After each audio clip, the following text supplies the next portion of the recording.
Confusion है। अच्छा, आत्मनियंत्रण किसमें ज्यादा होता है? महिलाओं में होता है। कुछ लोग कहते हैं महिलाओं में आत्मनियंत्रण होता तो महाभारत ना होता। कहते हैं कि द्रौपदी अपने इमोशंस को कंट्रोल नहीं कर पाई और द्रौपदी ने अपने 5 पतियों को कहा कि युद्ध करना होगा और मुझे दुशासन के खून से अपने बाल धोने, वही शैम्पू चाहिए मुझे। और अंत में 5 पतियों को कंट्रोल करके उनसे युद्ध करवा के उसी शैम्पू से उसने अपने बाल धोए। महाभारत, मतलब कुछ लोग कहते हैं महाभारत की कहानी का मूल अगर 2 वाक्य में कहना तो यही है, नफरत तो उसी को थी। ये ठीक आरोप है, गलत आरोप है? गलत आरोप है। चलो ठीक है। तो जब भी कोई आपसे पूछे कौन सी बातें हैं, 4 बताइए। लेकिन अब देखिए कि इन लोगों की शब्दावली में इनका मतलब क्या है। इन पर ज्यादा विस्तार में नहीं जाएंगे, नोट्स में आपके पॉइंट्स लिखें, पढ़ लीजिएगा और उससे हो जाएगा। ये जनरल मॉडल हुआ। जो परीक्षा में आपको लिखना चाहिए ना, अगर कोई आपसे पूछे तो आप गोलमैन को फॉलो कीजिए। और हम ऐसा करते हैं, गोलमैन की व्याख्या से ही बात शुरू करते हैं। डेनियल गोलमैन ने, जैसे कोई पूछे ना, अब तक एक भी सवाल किसी के नाम से नहीं आया है। सवाल तो सिंपल आएगा कि भावनात्मक बुद्धिमत्ता क्या होती है। आप उत्तर में कह सकते हैं कि डेनियल गोलमैन ने अपनी विख्यात पुस्तक emotional intelligence, why can it matter more than IQ में इमोशनल इंटेलिजेंस के 5 तत्व बताए हैं। इससे थोड़ी प्रामाणिकता आ जाती है। अगर आप चिंटू मॉडल लिखेंगे तो परीक्षा समझ आएगा चिंटू लिख रहा है। डेनियल गोलमैन की बात लिखेगी तो परीक्षा को भरोसा जमता है कि कुछ गहरी बात आने वाली है ना, तो इनके नाम से लिखिएगा। ये कह रहे हैं कि 5 बातें होती हैं, इनमें से 3 का संबंध होता है सेल्फ के साथ और 2 का संबंध होता है अदर्स के साथ। तो हम इसको बांट के समझ लेते हैं। उसने केवल 5 बातें बताई सीधे सीधे, लेकिन हम इसको 2 वर्गों में बांट के समझेंगे तो थोड़ा सा आसान हो जाएगा। तो यदि आप चित्र परीक्षा बनाएं तो लिखिए, ऊपर लिखेंगे डेनियल गोलमैन के अनुसार भावनात्मक बुद्धिमत्ता की विशेषताएं, और पहले वर्ग में लिखिए व्यक्ति के अपने बारे में, व्यक्ति की अपने बारे में विशेषताएं, और दूसरा अन्य के बारे में विशेषताएं। ऐसा आप बना सकते हैं। सेल्फ से जुड़ी विशेषताएं 3 हैं। पहली विशेषता का नाम है self awareness. Self awareness, self awareness के लिए आपके नोट्स में हिंदी में शब्द होगा स्व जागरूकता, ये शब्द है। दूसरा है सेल्फ रेगुलेशन,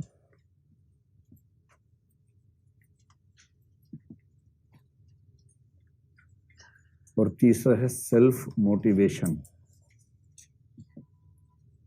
बताओ हिंदी में क्या बोलेंगे सेल्फ रेगुलेशन को? सेल्फ रेगुलेशन को आत्म नियमन या विनियमन, और सेल्फ मोटिवेशन को आत्म अभिप्रेरण। अभिप्रेरणा बोलते हैं मोटिवेशन को, तो आत्म अभिप्रेरण। ठीक है, पहले बाकी दोनों भी लिख लेते हैं। अदर्स वाले कौन कौन से हैं? अदर्स वाले में 2 चीजें हैं। एक को बोलते हैं एम्पैथी। ये शब्द आपने आजकल खूब सुना होगा, नया नया चल रहा है आजकल, खूब ये वाला शब्द चलन में है। ऐसे 2-3 शब्द बताइए जो आजकल चलन में बहुत ज्यादा है, पहले नहीं चलते थे। इंटॉलरेंस, हाँ, असहिष्णुता, और डूड, अच्छा, पोस्ट ट्रुथ, हाँ पोस्ट ट्रुथ भी चल रहा है आजकल। एपॉलिटिकल, क्या बात है, कौन सा? ये वाला शब्द मैंने नहीं सुना जो आप बता रहे हैं। चलिए देखिए, अदर्स में एक है एम्पैथी, एक है सोशल स्किल्स। 5 चीजें हैं। अब 2-2 मिनट में 500 का मतलब समझ लीजिए। नोट्स के बेस पे परीक्षा में लिखिएगा, कंसेप्ट एकदम स्पष्ट हो जाएगा आपको गोलमैन की व्याख्या से। सेल्फ अवेयरनेस का मतलब यही होता है कि व्यक्ति को अपने बारे में ठीक से जागरूकता होनी चाहिए। किस किस चीज की जागरूकता होनी चाहिए? एक होनी चाहिए अपनी मन स्थिति की। मूल बात है कि आपके मन में क्या क्या है, भावना, अनुभूति, फिर आपके मूल्य क्या हैं, आपके लक्ष्य क्या हैं, आपका अपना दर्शन क्या है। जब आप आईएएस का इंटरव्यू देंगे ना, हम लोग अपने मॉक इंटरव्यूज में एक नियम की तरह से, हमारे यहाँ मॉक इंटरव्यू बहुत सारे मेंबर्स लेते हैं, मैं तो आमतौर पर नहीं जा पाता हूँ उसमें, पर हमारे सिस्टम बड़ा स्टैंडर्ड है, उसमें वो हम मिलके तय करते हैं कि प्रश्नों की रेंज क्या रहेगी। तो जनरली हमारा नियम है कि पहला सवाल हमेशा एक ही पूछा जाएगा, अपने बारे में कुछ बताइए, tell us something about yourself. ये सबसे आसान प्रश्न है, अपने बारे में कुछ बताइए, और इसका उत्तर देने में सबसे ज्यादा हालत खराब होती है, कि वो ट्राई कीजिएगा, tell us something about yourself. आप अपने बारे में महाकाव्य लिख सकते हैं, लेकिन बताएं कैसे 2 मिनट में यहाँ पर। और उसमें सबसे महत्वपूर्ण यही होता है कि इसने कौन कौन सी बातें बताने लायक सोची अपने बारे में। और उसी में कुछ बच्चे पहले सवाल के जवाब में कुछ ऐसा बोल जाते हैं जो उनके एटीट्यूड्स के बारे में ठीक ठाक प्रकाश डाल देता है। कुछ के मुंह से जाति का नाम निकल जाता है, मैं ब्राह्मण समुदाय से हूँ, वो लोग नोट कर लेते हैं, ले भाई जातिवादी। उसको लग रहा है कि नोट कर रहे हैं रिश्ते के लिए, शायद इनकी बेटी या इनका बेटा, और वो नोट कर रहे होते हैं कि ये तो नहीं जाना चाहिए सिविल सेवाओं में, बाकी कोई भी जाए। कुछ ऐसी बातें मुंह से निकलती हैं जो बातें आपके कैंडिडेचर को खराब साबित कर देती हैं। तो व्यक्ति को बहुत कायदे से पता होना चाहिए कि उसकी मनस्थिति, भावना, अनुभूति, मूल्य, लक्ष्य, दर्शन क्या है। ये बहुत कॉमन सवाल होता है कि क्या आप फिलोसफर हैं? फिलोसफी वालों से खूब पूछते हैं, नहीं मैं कहा शंकराचार्य थे फिलोसफर, मैं कहाँ फिलोसफर हूँ। क्योंकि सही बात है कि हर समझदार व्यक्ति फिलोसफर होता ही होता है, आप सब फिलोसफर्स हैं, बस आपको ये पता नहीं कि आप फिलोसफर हैं, पर फिलोसफर तो हैं ही। यानी आपके कुछ तो सोच विचार होगा ना भाई। आपकी जो वैचारिकी है, अगर उसको 3, 4, 5 सूत्रों में लिखा जा सके तो आप दार्शनिक हो गए। ये आपका दर्शन है, ये सूत्र है उसके, पर हमें पता ही नहीं होता कि हमारी वैचारिकी का सूत्र क्या क्या है। तो व्यक्ति को अपने बारे में ठीक से एहसास हो, जिसको कहते हैं सेल्फ का कंसेप्ट।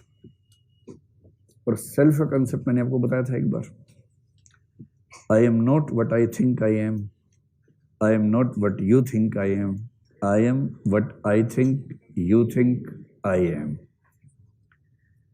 गीत तो हो गया, इसका अर्थ क्या है? गीत तो गाया आपने साथ साथ, इसका एग्जैक्ट अर्थ समझ रहे हो क्या होता है? मैं वह नहीं हूं जो मैं सोचता हूं कि मैं हूं, मैं वह भी नहीं हूं जो आप सोचते हो कि मैं हूं, मैं वह हूं जो मैं सोचता हूं कि आप सोचते हो कि मैं हूं। आपको याद कैसे है जरा? इतनी अच्छी पोएम लगी आपको ये वाली? ये पोएम बड़ी अच्छी है ना? इसका अर्थ समझ रहे हैं एग्जैक्टली? इसका अर्थ ये हुआ, देखो देखो इसका अर्थ क्या है। इसका अर्थ ये है कि सेल्फ का मतलब होता है कि व्यक्ति अपने बारे में क्या सोचता है। सेल्फ इमेज कहते हैं, मनोविज्ञान का कंसेप्ट है, उसकी अपने बारे में क्या इमेज है। ठीक है? अगर आपको कोई ऐसा व्यक्ति मिले जो बहुत शानदार है किंतु उसके बाद भी कॉन्फिडेंस कम है उसमें, या बहुत भोंदू है किंतु कॉन्फिडेंस चरम स्तर पे है, ये दोनों एग्जांपल्स हैं सेल्फ इमेज के डिस्टॉर्टेड होने के, सेल्फ इमेज के खराब होने के। खराब मतलब ऑब्जेक्टिव ना होने के, बहुत सब्जेक्टिविटी आ जाती है। और ये बनती कैसे है? सेल्फ इमेज बनने का सिंपल तरीका देखिए, सेल्फ का मतलब होता है मनोविज्ञान में दूसरों की नजर में खुद को देखना, ये है सेल्फ। जैसे मैं कितने सम्मान के लायक हूं, मुझे आप कितना पढ़ा लिखा मानते हैं, अच्छा टीचर मानते कि नहीं मानते हैं, अगर मैं सोचूं कि आप मुझे बताएंगे तो ये तो बेवकूफ़ी है। कौन किसको बताता है? और जितना हम किसी को बताते हैं उसमें से कितना सच होता है हम जानते हैं। कई बार हम चापलूसी कर रहे होते हैं किसी की, कई बार हम बिना बात के खारिज कर रहे होते हैं किसी को। कैसे तय हो कि आपका मूल्यांकन जो किसी ने किया बोल के वो सच किया कि झूठ किया, कैसे पता लगे? इसलिए जो थोड़ा भी समझदार है, कॉमन सेंस जिसके पास थोड़ी सी भी, इसके लिए बहुत कॉमन सेंस नहीं चाहिए, बेसिक कॉमन सेंस, उसके अंदर एक क्षमता आ जाती है कि वो दूसरों की आंखों में, दूसरों के नेक मूवमेंट्स में, दूसरों की बॉडी लैंग्वेज में ये टटोल लेता है कि वो मेरे बारे में क्या समझ रहे हैं, क्या सोच रहे हैं, किस लेवल का मुझे समझ रहे हैं। ये बहुत मुश्किल काम नहीं है। ये समझना एक सामान्य बात है, कॉमन सेंस की बात है। और जितना मैं आपकी नजरों में अपने आप को ठीक से समझ लूंगा, अगर वो ऐसा है कि उससे मेरे भीतर आत्मविश्वास आ जाना चाहिए, तो मेरे भीतर आत्मविश्वास आ जाएगा। अब मैं कुछ पढ़ा रहा हूं और आपकी आंखों में प्रश्न चिन्ह बना हुआ है, माथे की वो लाइनें बन गई माथे के ऊपर, तो उसी अनुपात में मुझे अपनी पढ़ाई लिखाई पर संशय होने लगेगा, डाउट होने लगेगा। और केवल इस वजह से कि आप लगातार तनाव के साथ चेहरा बना के बैठे हैं, मुझे अपने ज्ञान पे डाउट हो जाएगा।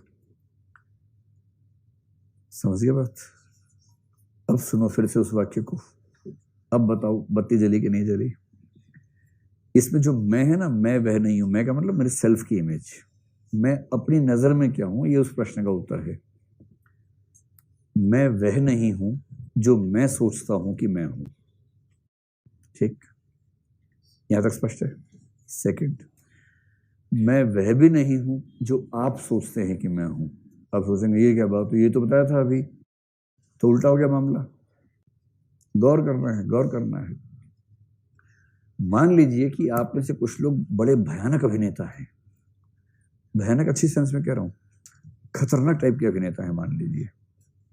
और ऐसा आपके रूम में अक्सर होता होगा कि 3-4 लोग हैं, किसी को गधा बना रहे हैं और एक्टिंग ऐसी करते हैं, उस समय ऐसी एक्टिंग करते हैं गजब एकदम। जैसे किसी ने कुछ बनाया खाना आपके लिए, कोई रूममेट है उसने कहा कि मैं बनाऊंगा खाना, बहुत ही बेहुदा बनाया है, पर आप चाह रहे हैं कि ये रोज बनाए ताकि आपकी मेहनत कम हो, ताकि दास व्यवस्था चलती रहे। 4 रूममेट्स हैं, चारों ने आपस में समझौता किया वो पहले ही, कैसा भी बना हो, ये इतना मोटिवेट कर देना है कि रोज उठते ही बोले कि मैं ही बनाऊंगा। तुम कैसे बनाओगे? मैं ही बनाऊंगा, ऐसे मोटिवेट कर देना है। और अब ये चारों अगर अच्छे अभिनेता हैं या अच्छी अभिनेत्रियां हैं, चारों ऐसा भी नहीं करेंगे कि अरे यार हो उंगली, एक आदमी उंगली खा गया अपनी, चाट चाट के उंगली, इतना अच्छा इतना अच्छा। अच्छा उसने खाया, उसको खुद डाउट हो रहा है इस बात पे, लेकिन आपने इतनी तारीफ की कि उसको धीरे धीरे, क्योंकि आपको आपके अभिनय में उसे झूठ की बू नहीं आ रही है, आपका अभिनय बहुत अच्छा है, तो हो सकता है कि उसको लग जाए कि सच में शानदार खाना बना है, और नेक्स्ट डे वो और खराब बनाए, यानी कि और अच्छा बनाए, और आप वैसे तारीफ करें। और थर्ड डे किसी को देखने दिखाने को आए हुए थे, वहां का कि मैं खाना बनाऊंगा, रिश्ता सफल हो जाएगा, देखना मैं बनाता हूं, तुम कहना लड़की ने बनाया है, फिर देखो। अब गौर करो, मैं वह नहीं हूं जो मैं सोचता हूं कि मैं हूं, मैं वह भी नहीं हूं जो आप सोचते हो कि मैं हूं, मैं वह हूं जो मैं सोचता हूं कि आप सोचते हो कि मैं हूं। बत्ती जली या जल ही गई? जल के राख हो गई?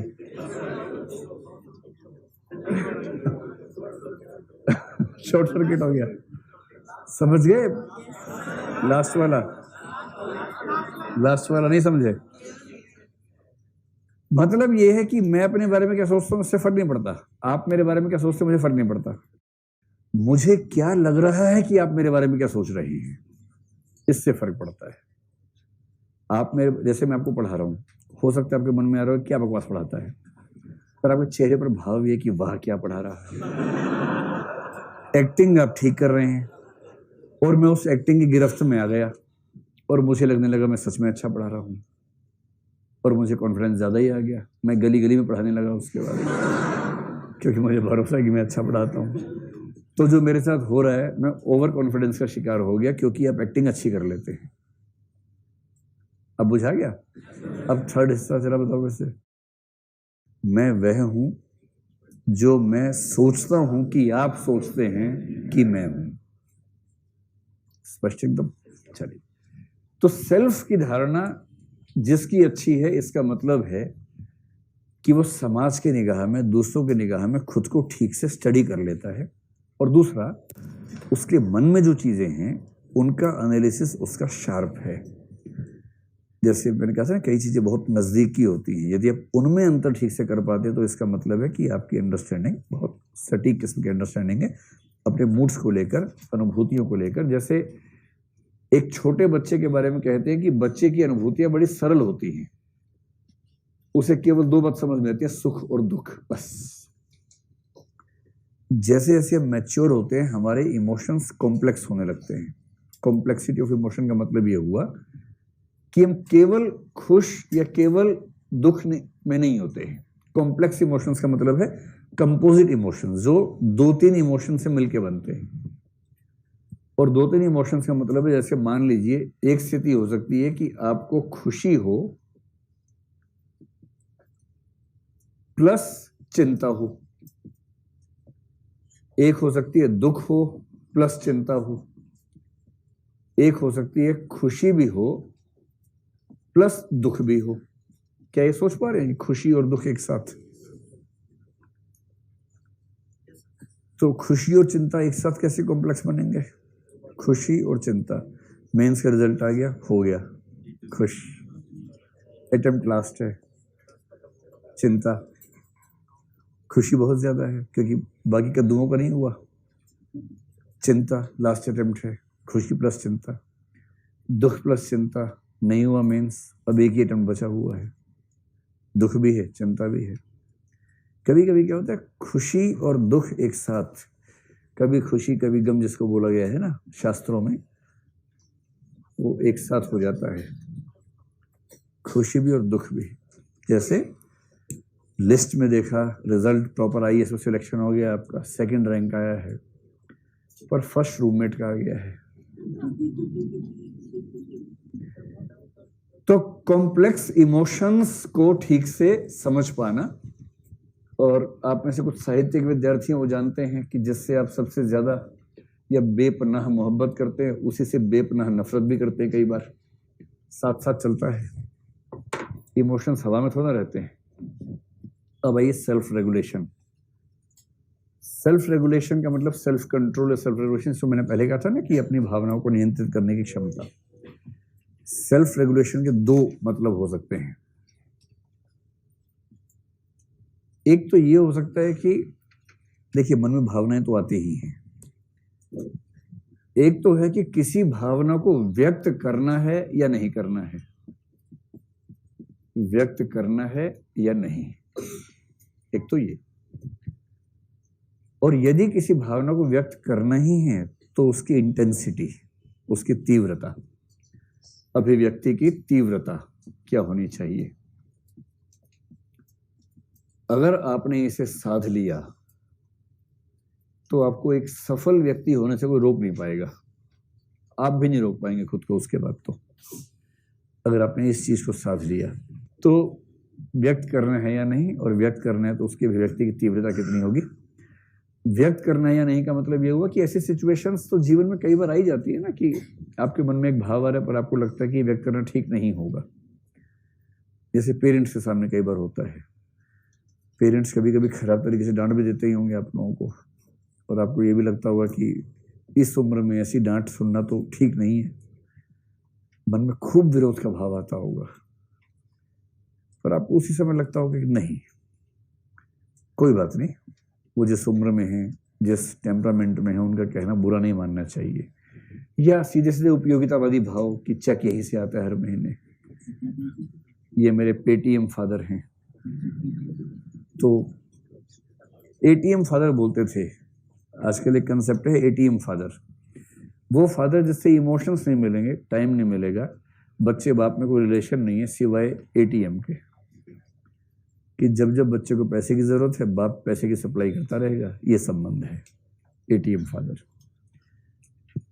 तो हमने रोक लिया अपने गुस्से को, इमोशंस को। ये आपके साथ अभी जो स्थिति है उसमें कभी कभी होता है ना, पढ़ाई कर रहे हैं अच्छे से, आईएएस बनने का ख्वाब है, सब कुछ है, इतने में एक झोंका सा आ गया जीवन में, कोई बहुत अच्छा लगा, उसने कह दिया कि हम लोग सोच सकते हैं अच्छे जीवन के बारे में। आपकी चेतना में तूफान, सुनामी, चक्रवात सब आना शुरू हो गया। डामाडोल हो गए कि हाँ बोलूं कि ना बोलूं, हाँ बोलूं कि ना बोलूं, हाँ बोलूं कि ना बोलूं, ऐसी स्थिति आ जाती है। और फिर कुछ दिनों के बाद चीजें स्थिर हो गई, आपने जी कड़ा करके मना कर दिया कि ना भाई ना, आईएएस के सामने कुछ नहीं, हम तो आईएएस बनने आए हैं, ये सब तो माया का प्रकोप है, इस सब से हम बचना जानते हैं। इसको बोलते हैं अपने भावनाओं को रेगुलेट करना। और आपने पूरा जी कठोर करके खुद से हिंसा करके कह दिया कि तुम्हें मैं बोलूंगा, हाँ मुंह देखा अपना तुमने, अरे मुंह मत दिखाओ, यहाँ पर मैं सिंगल द्वीप का रहने वाला हूं, तुम क्या खुद को समझते हो। तो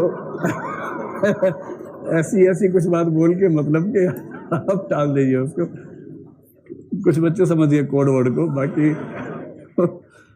कोड वर्ड को नहीं समझ। सिंगल द्वीप के बारे में ख्याति है, श्रीलंका मतलब सिंगल द्वीप के बारे में ख्याति है कि वहां के लोग सबसे सुंदर होते हैं, एक जमाने में ऐसी ख्याति थी, तो इस कंटेक्स्ट में कह रहे हैं। चलिए, फिर अगर अभिव्यक्त करना ही है तो उसकी तीव्रता कितनी हो। कभी कभी ऐसा होता है कि आपको व्यक्त करना ही होता है, पर अभिव्यक्ति कैसी हो। अगर कई बार होता है ना कि आपने बोलना शुरू किया फिर फट पड़े अचानक, और एक बार गलत अभिव्यक्ति हो गई तो मान के चलिए कि जीवन भर उसका जो रीइंस्टेट करने वाली स्थिति इमोशंस की बन नहीं पाती है। गांठ समझ रहे ना, तो अगर गांठ पड़ जाएगी तो संबंधों को ठीक होने में मतलब बड़ा वक्त लगता है, अगर ठीक हो पाए तो वरना ठीक होंगे ही नहीं। इसलिए एक बात ठीक से समझ लीजिए, आप लोग अब जीवन के जिस दौर में है ना, जब भी झगड़ा हो किसी के साथ, माँ हो, पापा हो, भाई हो, बहन हो या वो हो, मैं आपको एक सीरियस सलाह दे रहा हूँ। सीरियस सलाह ये है कि अगर कभी ऐसी स्थिति आ जाए ना कि आप अपने किसी व्यक्ति से जो जिसके साथ अच्छे संबंध रहे आपके, कोई नाराजगी हो गई, झगड़ा हो गया, बात कर रहे हैं, पहली बात तो कितना भी बुरा संबंध हो जाए वो सच मत बोलिएगा जो आपने बहुत दिनों से संभाल के रखा हुआ है, ठीक है। और किसी वर्तमान झगड़े में अतीत को लेके मत आइएगा। संबंधों के बिगड़ने की सबसे बड़ी वजह है अतीत का हावी होना, और अतीत में दोनों पक्षों से गलतियां हुई ही होती हैं। ऐसा थोड़ा ना कि एक से हुई है, कुछ गलतियां आपने की होंगी, कुछ उसने की होंगी, और वो नासमझी में ही की होंगी ज्यादा गलतियां। अब नासमझी में की गई किसी गलती को एक इमोशनल मोमेंट में आप उठा के ले आए, उसका जो घाव है ना, उस घाव की भरपाई फिर है नहीं, जीवन भर भरपाई नहीं है। इसलिए जो संबंध दुनिया में टूटते हैं उसमें सबसे बड़ा फैक्टर होता है अतीत का हावी होना, कि तू तो पहले ही ऐसी थी और तू तो पहले ही ऐसा था। और दूसरा, जब वो से बात चल रही हो उसके परिवार पे हमला मत कीजिएगा कभी, ना इधर से उधर ना उधर से इधर। जहां आपने किसी के परिवार पे हमला किया उसके बाद आप कुछ भी करके बैलेंस नहीं कर पाएंगे। जहां आपने कह दिया तेरी तो मम्मी भी ऐसी हैं, तेरे तो पापा भी ऐसे हैं, ये द एंड है। इसके बाद उसके बाद कोई भगवान भी चीजों को ठीक नहीं कर सकता। इसलिए ये सब चीजें, वैसे जब आप शादी वादी करेंगे आपके पेरेंट्स आपको समझाएंगे, समझाना भी चाहिए, पेरेंट्स का ये काम भी होता है, खाली एटीएम नहीं होता पेरेंट्स का काम, ये भी होता है, पर कई बार ऐसा होता नहीं है और बच्चे अपनी गलतियों से ही सीखते हैं। दुख ये है कि हर पीढ़ी के लोग पत्थर से आग निकालते हैं, फिर लाइटर तक जाते हैं, उनके बच्चे फिर पत्थर से आग निकालते हैं। समझे मैं क्या कहना चाह रहा हूँ? इमोशनल मैच्योरिटी से दुनिया के बहुत सारे झगड़े खत्म हो सकते हैं, लेकिन उसकी ट्रेनिंग हमारे सिस्टम में तो नहीं के बराबर है। अमेरिका में गोल्डमैन ने बड़ा कमाल किया है, अमेरिकी सरकार इसको इतना सम्मान देती है, इसलिए अमेरिकन जो आर्मी है, एयरफोर्स है, उसके सिलेक्शन आमतौर पे आजकल इस संस्था के द्वारा करवाए जाते हैं, मतलब उसकी रिकमेंडेशन दी जाती हैं। इतना महत्व है इसका वहाँ, क्योंकि इमोशनल मैच्योरिटी अगर है तो कितनी चीजें ठीक हो जाएंगी, इसकी कोई हिसाब नहीं है। और वो इसलिए ये बात कह रहे हैं। तीसरा तो और आपके लिए जरूरी है भाई, आप लोग जीवन के जिस दौर में भी हैं, सेल्फ मोटिवेशन। देखो, मोटिवेशन की जरूरत दो तरह की होती है। एक तो होती है सामान्य रूप से, जीवन भर मोटिवेशन चाहिए ही ना भाई, आपको जीवन भर लगता रहेगा कि बस ये हो जाए तो मेरी चिंताएं दूर हों, बस एक गाय आ जाए घर में तो चिंताएं दूर हों। ऐसा किसी किसी को लगता है ना? किसी किसी को ऐसा लगता है कि बस एक बार ये हो जाए, बस एक बार आईएएस बन जाओ ना, फिर चिंता खत्म हो जाएगी। तो आईएएस होता ही, आईएएस को क्या चिंता होती है? आईएएस होता है, उसे क्या चिंता होती है? पर सही बात यह है कि पहली बात तो जीवन के हर दौर में निराशा के क्षण आपके सामने आते ही रहेंगे। कितना भी जोर लगा लीजिए, जीवन में अंधेरा कई बार आएगा और गहरा अंधेरा आएगा। उन क्षणों में खुद को सहेज के रखना, संभाल के रखना, एनर्जी बनाए रखना, ये मजाक नहीं होता है। उस समय क्या चाहिए आपको? सेल्फ मोटिवेशन चाहिए। एक तो मोटिवेशन जो है दूसरे कर रहे हैं, आपके आसपास के लोगों की भी जिम्मेदारी बनती है। जैसे अगर आप डीमोटिवेटेड हैं और आपके पेरेंट्स को पता लग जाए तो वो फिर क्या करते हैं? फोन पे ही मोटिवेशन का मंत्र फूकना शुरू कर देते हैं। अरे बेटा तुम्हारा कैसे नहीं होगा, अरे बेटा तुम 6ठी क्लास में गली में टॉप किए थे, तुम तो क्या बात करते हो तुम तो बेटा बहुत ही अच्छे हो, तुम्हारे मैथ्स में 100 में 100 नंबर आए थे एक बार। तो ऐसी बातें बोल बोल के वो चाहते हैं कि आप मोटिवेशन महसूस करें। ये तो हुआ मोटिवेशन दूसरों द्वारा, पर दूसरों के चक्कर में कब तक रहेंगे भाई? दूसरे तो जब जब मिलेंगे ठीक है मोटिवेट कर देंगे। और इस दुनिया में बेसिकली केवल 2-3 लोग, आपके माता पिता और शायद भाई बहन, उनके अलावा कोई आपको मोटिवेट बहुत प्यार से करेगा नहीं। क्योंकि बाकी सब आपको मोटिवेट करते हुए मनी मन कामना करते हैं कि ज़्यादा सफल नहीं हो तो ठीक रहेगा। फूफा और मौसा कितना मोटिवेट करेंगे भाई? अगर आप ज़्यादा सफल हो गए तो वो खुश होंगे, तनाव में आ जाएंगे, तनाव में आएंगे। केवल 2 व्यक्तियों के बारे में कल्पना है कि उनको तनाव नहीं होगा आपकी सफलता से, वो आपके पेरेंट्स हैं। टीचर भी हो सकता है, सही बात है, हाँ हाँ हो सकता है। तो मतलब वही 2-4 लोग आपके जीवन में ऐसे होंगे जो आपकी खुशी में केवल खुश होंगे, जो आपकी सफलता में केवल खुश होंगे। बाकी तो बहुत सारे लोगों को तनाव ही होगा। अब सारा मोटिवेशन वहां से लेंगे तो कैसे काम चलेगा? एक उम्र के बाद खुद भी तो कुछ करना पड़ता है। तो सेल्फ मोटिवेशन एक तो निराशा के क्षणों में, और दूसरा निरंतर जीवन भर। क्योंकि जीवन में केवल चुनौतियों का चेहरा बदलता है, चुनौतियां कभी कम नहीं होती हैं। आईएएस बनेंगे उसके बाद चुनौतियां अलग किस्म की होंगी। सीएम कहेंगे सबसे अच्छा डीएम ये है, तो सबसे मुश्किल जिला दो, वहां सब सुधार देगा। एक मुश्किल जिला सुधारते सुधारते आप लहूलुहान हो गए हैं, तब तक दूसरा मुश्किल जिला आपके सामने तैयार खड़ा हुआ है। आप कह रहे सीएम साहब थक गया हूँ, सीएम कह रहे नहीं तुम थक नहीं सकते हो, जिले को जरूरत है, राज्य को जरूरत है, संभालो, ये वाला जिला संभालो। तनाव होता है। और पता लगा वहाँ के कई नेता हैं, सीएम के नज़दीकी हैं, वही अपराध कर रहे हैं, आप उनको गिरफ्तार करेंगे तो दिक्कत है, नहीं करेंगे तो दिक्कत है, 1000 तनाव आएंगे वहाँ पर भी। उन सारी परिस्थिति में खुद को मोटिवेटेड कैसे रखें? एक तो तनाव की स्थितियों में, और एक सामान्य रूप से। भाई सामान्यतः भी जो मोटिवेटेड है उसका जीवन बेहतर है, जो डिमोटिवेटेड है उसका जीवन कमजोर है। कैसे मोटिवेट करें? इसके लिए कई तरीके बताते हैं, गोलमैन भी बताते हैं, बाकी लोग बताते हैं। जैसे इसका एक अच्छा तरीका तो ये माना गया है कि अगर आप एक मोड कहते हैं मनोविज्ञान में, ऑटो सजेस्टिव मोड, इसका इस्तेमाल आप करते ही होंगे, बस इसका नाम शायद पहली बार सुन रहे होंगे। ऑटो सजेस्टिव मोड का मतलब होता है खुद को लगातार सलाह देते रहना, खुद को सुझाव देते रहना। कई लोग शीशे के सामने खड़े होकर बोलते हैं, देख चिंटू ठीक से रहा कर, टेंशन क्यों लेता है चिंटू? कौन बोल रहा है? चिंटू ही बोल रहा है। शीशे के इधर वाला बोल रहा है, शीशे के अंदर वाला सुन रहा है।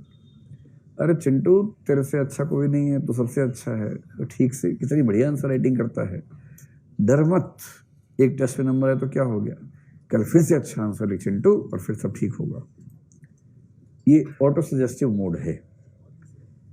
कुछ लोग क्या करते हैं, लिख लिख के, जैसे कागज पेन लेके बैठ गए, और पेपर पेन वाला जो स्टाइल होता है बड़ा अच्छा माना जाता है। कागज पेन है, जिस कॉपी में लिखते हैं उससे लास्ट पेज निकाल लेते हैं। किसी के व्यक्तित्व को देखना हो ना, कॉपी के लास्ट पेज देखिए, बस फटा हुआ ना हो। मतलब मेरी तो रुचि इसमें रहती है, मुझे किसी कॉपी मिल जाए मैं सबसे पहले आखिरी पेज देखना पसंद करता हूँ। असली ज्ञान तो वहीं लिखा होता है आखिरी पेज पे, है ना। उस बच्चे की, एक उस व्यक्ति के मन में क्या क्या आता है ना, असली बात तो वहाँ लिखी होती है। तो कई तरह की बातें, निराशा की बातें, आशा की बातें, कुछ कॉन्फिडेंस वाली, कुछ अच्छी कोटेशंस, वो सब वहाँ मिल जाती हैं आपको। तो आप समझ सकते हैं कि इसके मन में क्या क्या उधेड़ बुन आमतौर पर चलती है। तो लिखना, फिर अच्छे लोगों के बीच में रहना, अपने आप से बातें करना। आप लोग कितना करते हैं मुझे नहीं पता, लेकिन अगर आप दिन में आधा घंटा खुद को देते हो कम से कम, कि आधा घंटा कोई नहीं चाहिए, अकेले टहल रहे हैं और खुद से बात कर रहे हैं। मैंने कई लोगों को देखा जो खुद से आधा घंटा बात करके इतना मोटिवेटेड हो जाते हैं कि उनको किसी और की सलाह की बहुत ज़रूरत उसके बाद नहीं बचती है। ये सब उपाय जो व्यक्ति बेहतर कर लेगा उसको हम बोलेंगे कि उसका सेल्फ पर कंट्रोल इस सेंस में भी बहुत बेहतर है। देखो भाई, अगर जीवन में बहुत आगे बढ़ना है ना, IQ वाईक्यू काम आता है, बहुत ज़्यादा काम नहीं आता है, क्योंकि IQ तो आप समझ सकते हैं कि नरेंद्र मोदी चाय बना के IAS मतलब PM बन गए हैं।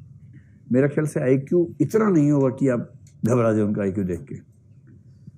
नरेंद्र मोदी को जो चीज़ नरेंद्र मोदी बनाती है वो ये चीज़ है, इमोशनल इंटेलिजेंस। उस आदमी को आप देखेंगे, सेल्फ रेगुलेशन उसका देखिए, अपने ऊपर क्या कंट्रोल है। नेताओं में होता ही है, एक भी ऐसा वाक्य उनके मुंह से नहीं निकलता जो निकलने से पार्टी को नुकसान हो सकता है। इतना रेगुलेशन होता है इमोशंस पे।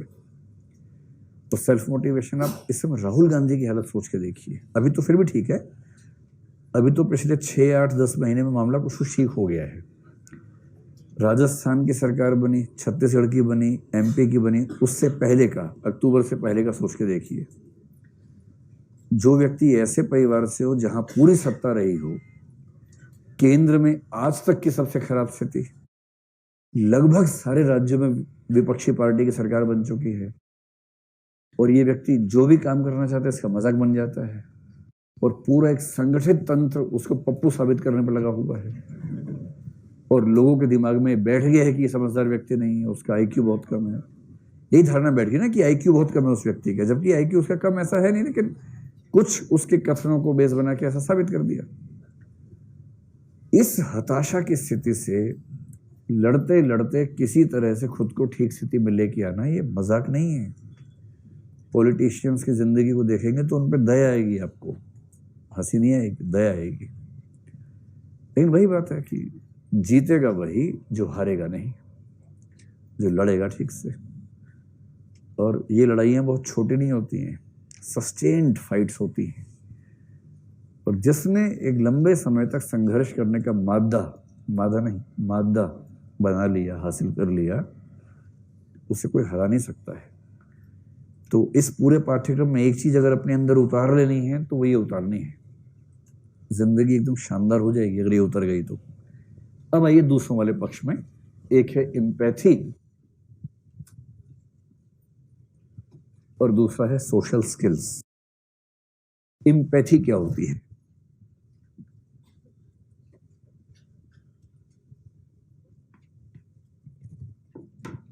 देखो, जो पैथी शब्द है ना, पैथी का एक सेंस तो मेडिकल साइंस की तरफ जाता है, जैसे एलोपैथी, होम्योपैथी, वहां तो वो चला जाता है, या पैथोलॉजी जिसको बोलते हैं वो तो वहां चला गया।